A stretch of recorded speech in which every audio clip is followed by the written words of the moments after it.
దేవునికి స్తోత్రం. హల్లెలూయా. ఒక సంవత్సరం ప్రణాళికతో అనుదిన బైబిల్ పఠనం. ఈరోజు 19 ఫిబ్రవరి 2025. ఈరోజు కొరకు ఏర్పాటు చేయబడిన బైబిల్ వాక్య భాగాలు సంఖ్యాకాండము, పాత నిబంధన సంఖ్యాకాండము మొదటి 2 అధ్యాయాలు మరియు కొత్త నిబంధన మార్కు సువార్త 3వ అధ్యాయము మొదటి నుండి 21 వరకు. మొదటిగా సంఖ్యాకాండము మొదటి అధ్యాయం. వారు ఐగుప్తు దేశము నుండి బయలువెళ్ళిన 2వ సంవత్సరము 2వ నెల మొదటి తేదీని సీనాయి అరణ్యం అందలి ప్రత్యక్షపు గుడారంలో యెహోవా మోషేతో ఇట్లనెను. ఇశ్రాయేలీయుల వంశముల చొప్పున వారి వారి పితరుల కుటుంబములను బట్టి వారి వారి పెద్దల చొప్పున మగవారినందరినీ లెక్కించి సర్వ సమాజ సంఖ్యను రాయించుము. ఇశ్రాయేలీయులలో సైన్యముగా వెళ్ళువారిని అనగా 20 ఏండ్లు మొదలుకొని పై ప్రాయం గలవారిని తమ తమ సేనలను బట్టి నీవును అహరోనును లెక్కింపవలెను.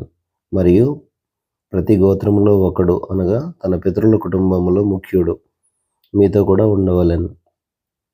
మీతో కూడా ఉండవలసిన వారి పేర్లు ఏవేవనగా రూబేను గోత్రములో షెదేయూరు కుమారుడైన ఏలీసూరు, షిమియోను గోత్రములో సూరీషద్దాయి కుమారుడైన షెలుమియేలు, యూదా గోత్రములో అమ్మీనాదాబు కుమారుడైన నయస్సోను, ఇస్సాకారు గోత్రములో సూయారు కుమారుడైన నెతనేలు, జబూలూను గోత్రములో హేలోను కుమారుడైన ఏలియాబు, యోసేపు సంతానమందు అనగా ఎఫ్రాయిము గోత్రములో అమీహూదు కుమారుడైన ఎలీషామాయు, మనష్షే గోత్రములో పెదాసూరు కుమారుడైన గమలియేలు, బెన్యామీను గోత్రములో గిద్యోని కుమారుడైన అబీదాను, దాను గోత్రములో అమీషద్దాయి కుమారుడైన అహీయెజెరు, ఆషేరు గోత్రములో ఒక్రాను కుమారుడైన పగీయేలు, గాదు గోత్రములో దెయూవేలు కుమారుడైన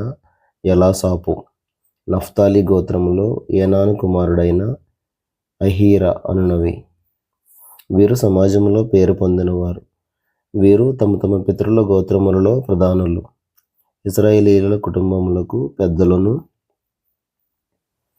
పేర్ల చేత వివరింపబడిన ఆ మనుషులను మోషే అహరోనులు పిలుచుకొని 2వ నెల మొదటి తేదీని సర్వ సమాజమును కూర్చొను.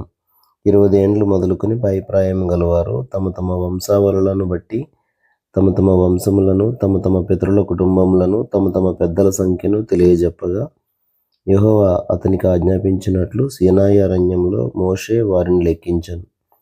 ఇశ్రాయేలు ప్రథమ కుమారుడైన రూబేను పుత్రుల వంశావళి.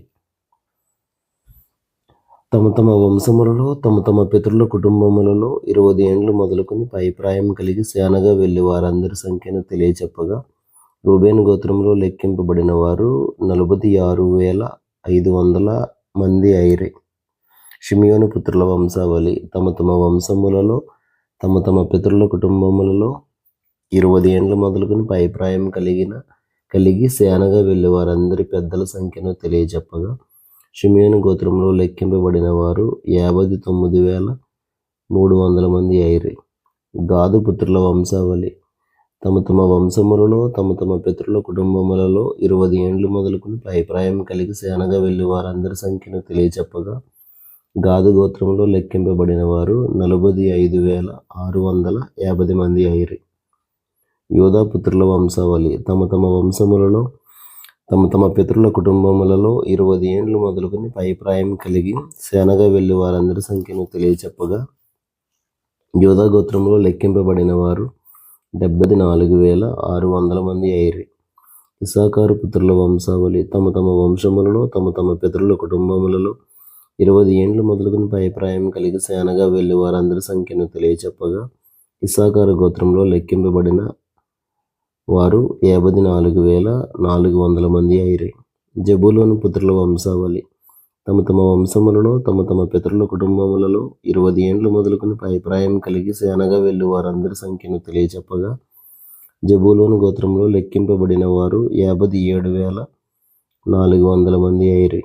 యోసేపు పుత్రుల వంశావళి అనగా ఎఫ్రాయిం పుత్రుల వంశావళి. తమ తమ వంశములలో తమ తమ పితరుల కుటుంబములలో 20 ఏండ్లు మొదలుకొని పైప్రాయం కలిగి సేనగా వెళ్ళి వారందరి సంఖ్యను తెలియచెప్పగా యోసేపు గోత్రములో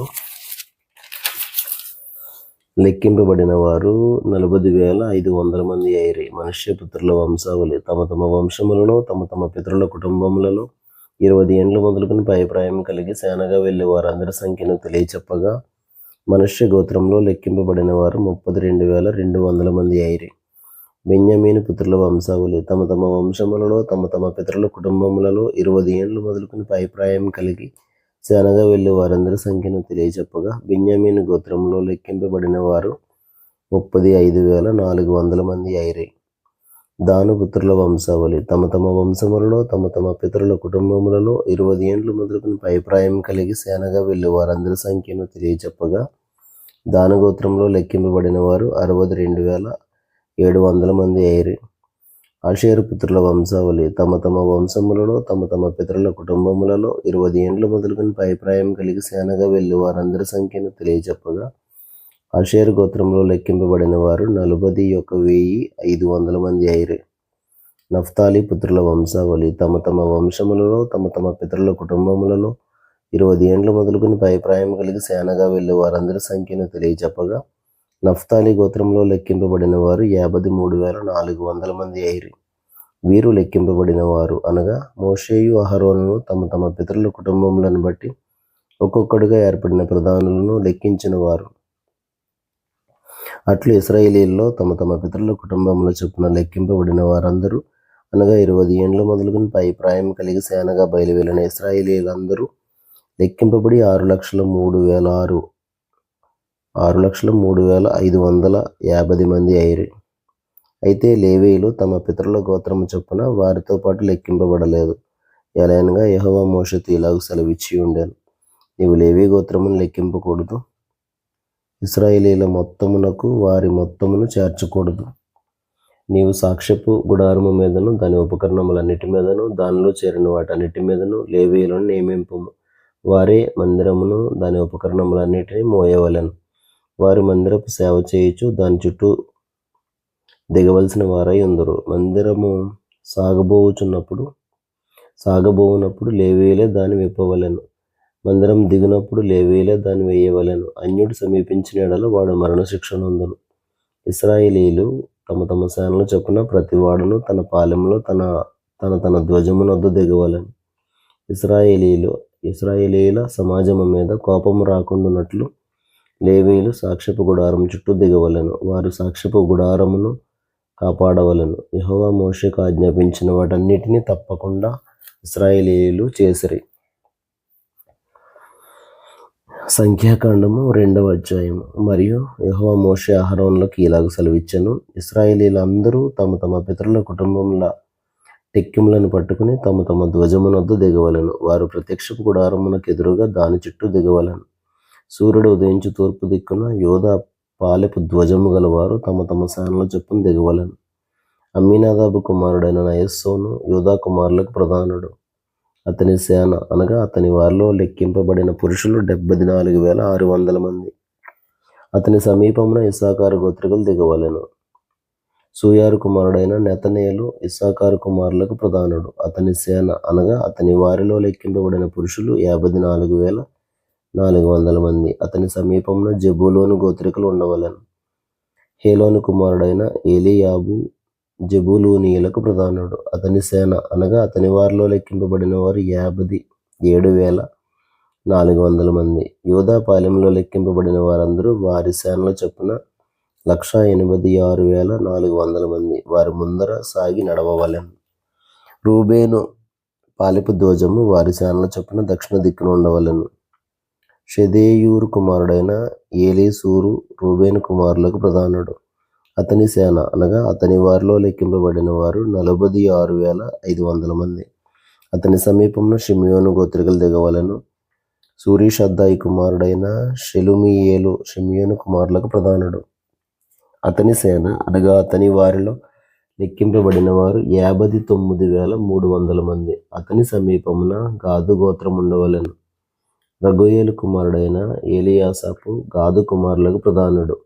అతని సేన అనగా అతని వారిలో లెక్కింపబడిన వారు 650 మంది. రూబేను పాలెంలో లెక్కింపబడిన వారందరూ వారి సేనల చొప్పున 151,450 మంది. వారు 2వ తెగలో సాగి నడవవలెను. ప్రత్యక్షపు గుడారము లేవీయుల పాలెముల నడుమను సాగి నడవవలెను. వారెట్లు దిగుదురో అట్లే తమ తమ ధ్వజములను బట్టి ప్రతివాడును తన తన వరుసలో సాగి నడవవలెను. ఎఫ్రాయిం సేనల చొప్పున వారి పాలెపు ధ్వజము పడమటి దిక్కున ఉండవలెను. అమీహూదు కుమారుడైన ఎలీషామా ఎఫ్రాయిము కుమారులకు ప్రధానుడు. అతని సేన అనగా అతని వారిలో లెక్కింపబడిన వారు 40,500 మంది. అతని సమీపమున మనష్షే గోత్రం ఉండవలెను.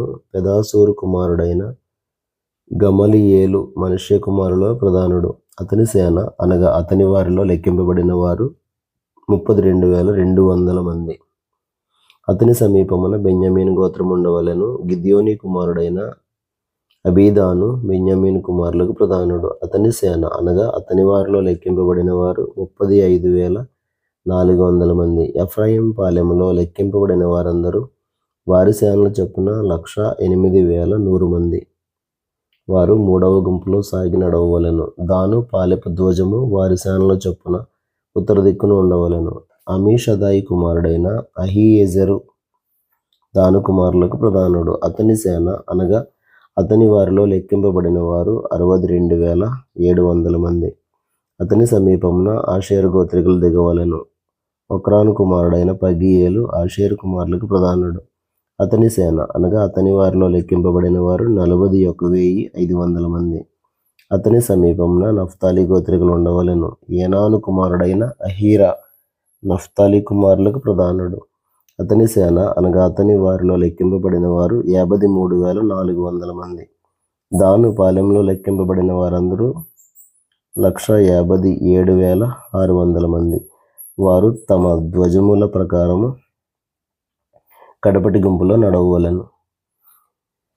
వీరు ఇశ్రాయేలీయులలో తమ తమ పితరుల కుటుంబముల ప్రకారం లెక్కింపబడిన వారు. తమ తమ సేనల చొప్పున తమ తమ పాలెములలో లెక్కింపబడిన వారందరూ 6,03,550 మంది.